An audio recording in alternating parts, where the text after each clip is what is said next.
جنگل کے قریبی جزیرے کے برفانی علاقے میں ایک ظالم ملکہ حکومت کرتی تھی، جہاں ملکہ کی اجازت کے بغیر کوئی چڑیا بھی پر نہیں مار سکتی تھی۔ وہ ہر کام اپنے طریقے اور رعب سے کروانے کی عادی تھی، مگر ملکہ اب تک اولاد سے محروم تھی۔ یہ شاید اس کی بد نصیبی تھی یا پھر رعایا کی بد دعا کہ ملکہ اتنے عرصے تک صاحب اولاد نہ ہو سکی۔ پھر ایک روز ایسی انہونی ہوئی کہ کسی کو اس پر یقین نہیں آیا۔ ملکہ کے ہاں ایک خوبصورت سی نرم پھولے گالوں والی گڑیا نے جنم لیا۔ وہ اتنی خوبصورت تھی جو بھی اسے دیکھتا ہی رہ جاتا۔ ملکہ نے اس کا نام شہر بانو رکھا۔ دن گزرتے گئے اور شہر بانو بڑی ہونے لگی، لیکن ایک حیرت انگیز بات یہ تھی کہ اولاد کی دولت پا کر بھی ملکہ کے رویے میں کوئی فرق نہیں آیا، بلکہ وہ پہلے سے زیادہ مغرور ہو گئی۔ شہزادی شہر بانو کبھی کبھی اپنی ماں کے رویے سے پریشان ہو جاتی تھی۔ وہ سمجھتی تھی کہ سب انسان برابر ہوتے ہیں اور ان میں کوئی اونچ نیچ نہیں ہوتی۔ رعایا بھی اپنی شہزادی شہر بانو سے بہت پیار کرتی تھی۔ ایک روز شہزادی نے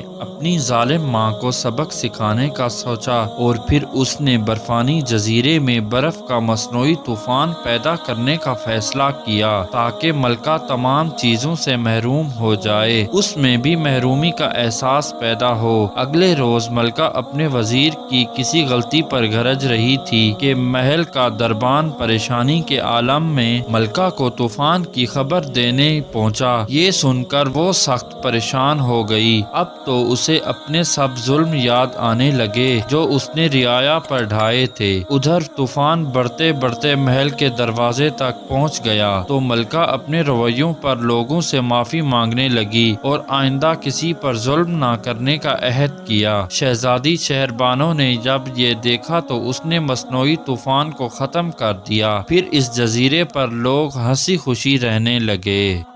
اس طرح کی مزید ویڈیوز دیکھنے کے لیے ہمارے چینل کو سبسکرائب کریں۔ شکریہ۔